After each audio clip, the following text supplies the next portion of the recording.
Գեգամ Մանուկյան, համեցեք, խնդրեմ։ Այ, առավոտյան նիստին գալուց հիշեցի, որ վերջերս Նիկոլ Փաշինյանին գիրք չեմ բերել։ Հետս վերցրեցի Թուրք պատմաբան ու Ֆուկուրասի հայկական հարցը եւ Հայաստանի պատմությունը, հայերի պատմությունը, որտեղ գրքի 70%-ը դաշնակցության դեմ հազար տեսակ մեղադրանք է, հատկապես վերջին շրջանում ազգային ժողովում շատ դաշնակցության դեմ են խոսում, հետո հիշեցի, որ լավ որ մեկին տաս, էլի բոլորը շատ հաճախ թուրքական թեզերով են, դրա համար է գիրքը պահեմ իմ։ Բայց նվեր տալու հետ կապված քիչ առաջ կոռուպցիայից խոսեցինք։ Կառավարության գործունեության քննարկման ժամանակ Նիկոլ Փաշինյանի թիկնազորի միջոցով փոխանցեցի նրան հսկայական թղթածրավ։ Լրագրողական հետաքննությունների ժողովածու, որտեղ խոսվում էր այսօրվա կառավարության, այսօրվա իշխանության, տարբեր անհատների, տարբեր գործիչների, նախարար, պատգամավոր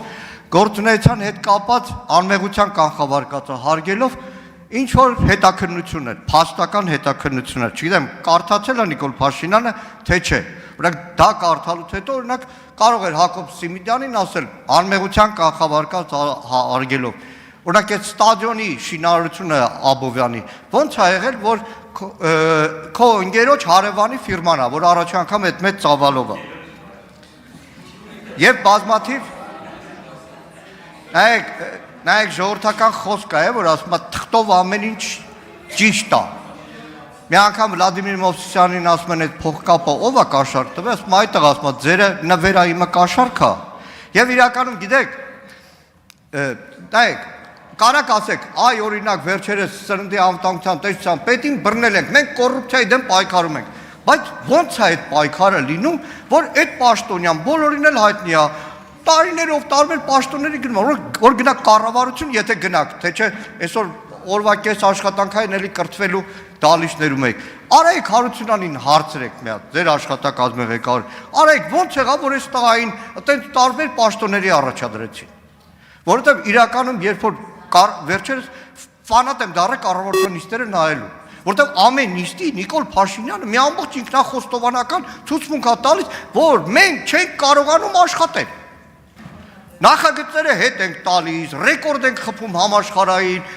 նույն դասարանն ենք մնում, չենք կարում, հանձնարարություն տալիս եմ, չենք կատարում։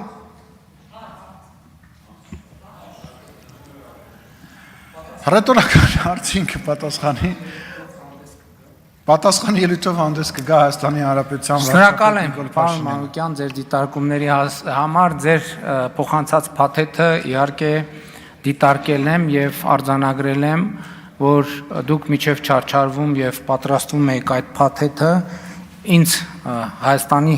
Հանրապետության Անվտանգության խորհրդի քարտուղարը ամեն ամիս երբեմն ավելի հաճախ զեկուցում է գրավոր կարգով մամուլում հայտնված հրապարակված բոլոր այն տեղեկությունները, որոնք վերաբերվում են կոռուպցիոն դեպքերին կամ որոնցում կասկած է արտահայտվում կոռուպցիոն դեպքերի վերաբերյալ։ Օրինակ շատ լավ է, որ մենք արդեն հասել ենք այդ մակարդակի, հասկանում եք, մեզ համար արդեն ընկերոջ հարևանի հորողպոր տղու բարեկամը արդեն կոռուպցիոն դեպք է, էլ չասեմ, որ այս դահլիճում հիմա նստած բոլոր մարդիկ եւ այն վերևի դահլիճում եւ վերևի եւ հիմա փողոցով քայլած բոլոր մարդիկ ընկերոջ հարևանի բարեկամի կամ ընկեր են կամ քենակալ են կամ խնամի են կամ այսինքն Հայաստանի Հանրապետ ընդհանրապես այսպիսի մի հետազոտություն կա նույնիսկ գլոբալ մակարդակով, որ աշխարհի ցանկացած մարդ աշխարհի այլ ցանկացած մարդու ճանաչում է 7 մաքսիմալ 7 մարդու միջոցով։ Այսինքն ես ողջունում եմ ձեր ջանքերը եւ պարոն Դանիելյանի ջանքերն էլ եմ ողջունում։ Ես ձեզ կոչ եմ անում, որ ի վերջո այո, որ լիարժեք եւ ամբողջական միանակ կոռուպցիայի դեմ մեր կողմից մղվող պայքարին եւ կոռուպցիայի մասին դուք բոլորդ գիտեք, որովհետեւ եւ հանրությունը գիտի եւ այդ ամեն ինչը գիտի, որովհետեւ Հայաստանի Հանրապետությունը մամուլի ազատությամբ աշխարհում 34-րդ երկիրն է։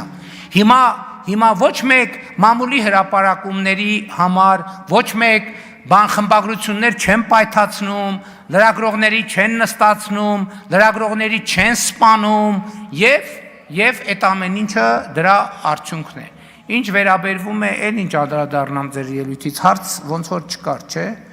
Գիրք, չգիտեմ, եթե բերել եք, շնորհակալ եմ, եթե չեք բերել, հաջորդ անգամ խնդրում եմ անպայման բերեք։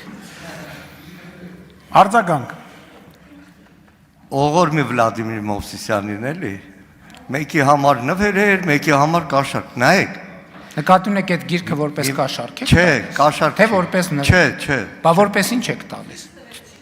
Չէ, ուրիշ բան եմ ասում։ Այդ դոկումենտով ամեն ինչ ճիշտ է, տարբերակն է։ Այսինքն արդեն լավ է, որ հասել ենք հարևանի բանի կասկածի։ Լսեք, 100 հոդված տպետ Անիֆի հետ կապած Աննա Գրիգորյանի գործն եմ խփում։ Անիֆի հետ կապած այստեղ ասում եք անմեղության կանխավարկած։ Հա, անմեղության կանխավարկածը հասկացանք, բայց այդքան նյութ, որ հրապարակվել է, դրանից հետո այսպես չեք մեղանալ։ Իմիջիատ Արմեն Գրիգորյանի գործը ոնց որ անվտանգության խորհրդի քարտուղարություններ, թե հակակոռուպցիոնի մամուլի ծառայություն, որ ինքն է տալիս։ Հսկայական կառավարման համակարգ ունեք, թող ուրիշները տրամադրեն։ Դրա համար այս կառավարման համակարգը այսօրին է։ Շատ շնորհակալ եմ դիտարկման համար, Արմեն Գրիգորյանը անվտանգության խորհրդի քարտուղարա եւ կոռուպցիան անվտանգային սպառնալիք է Հայաստանի Հանրապետության համար։ Որևէ այլ մեկնաբանություն ինձ համար ընդունելի չի։ Ինչ վերաբերում է Անիֆի հետ կապված հարցին, Տիկին Գրիգորյանի գործին չեք խփում, իմ գործին եք խփում, որովհետև այն ինչ որ դուք գիտեք Անիֆի մասին, ուրեմն այդ ամեն ինչը գիտեք միայն այն բանի շնորհիվ, որ իմ հանձնարարությամբ տարբեր մարմինները ուսումնասիրել են եւ արել են բացահայտումներ։ Եվ դες ավելին ասեմ, այսօր հրապարակում ա եղել, որ խոշորագույն ավիաընկերություններից մեկը Հայաստանում բազավորվում է եւ նոր 8 թե 9 ուղղություններով չվերթաբացում, ինչ կապ ունի սա պատմության հետ նախորդ շրջանի, ուղիղ ոչ մի կապ չունի։ Սա կապ ունի նրա հետ, որ մենք այդպես չարչարվելով, տանջվելով, սխալվելով ամեն ինչ արել ենք եւ անում ենք Հայաստանի Հանրապետության քաղաքացիների համար էժան եւ մատչելի գներով ճամփորդելու համար։ Այո, այդ ճանապարհին սխալվել ենք, այդ ճանապարհին սխալվելու ենք, բայց կանք չենք առնում, որովհետեւ ուզում ենք աշխարհը բացել Հայաստանի Հանրապետության քաղաքացիների առաջ եւ Հայաստանի Հանրապետությունը բացել աշխարհի քաղաքացիների առաջ։ Այո, դուք հիմա կարող եք ասել, որ բա այսքան, այնքան էլ եմ ասում, այդ ոչ մի բան անպատասխան չի մնա, բայց այսօր, երբ որ Վիզեր ավիաընկերությունը տարածում է, որ մեր գները, բազային գները սկսելու են 29 եվրոյից եւ 8 ուղղություններով, 9 ուղղություններով 29 եվրոյով Հայաստանի Հանրապետության քաղաքացին կարողանալու է ճամփորդել, դա այդ թվում մեր սխալների, այդ սխալների ընթացքում մեր ձեռք բերած փորձի արդյունքն է եւ ես այո շատ ուղիղ սրա մասին ասում եմ։ Ինչ վերաբերում է ընդհանրապես ես ձեզ մի բան ասեմ։ Հայաստանի իմ գործերից մեծագույնը, պարտականություններից մեծագույնը Հայաստանում արկա պրոբլեմների մեջ խորամուխ լինելն է։ Խորամուխ լինելը պրոբլեմների մեջ։ Եվ ես դա անում եմ, եւ ես դրա մասին խոսում եմ, եւ ես դրա մասին բարձրաձայնում եմ, որովհետև եթե մենք այդ պրոբլեմների արմատները չգտնենք, մենք այդ պրոբլեմները երբեք չենք լուծի։ Շնորհակալ եմ։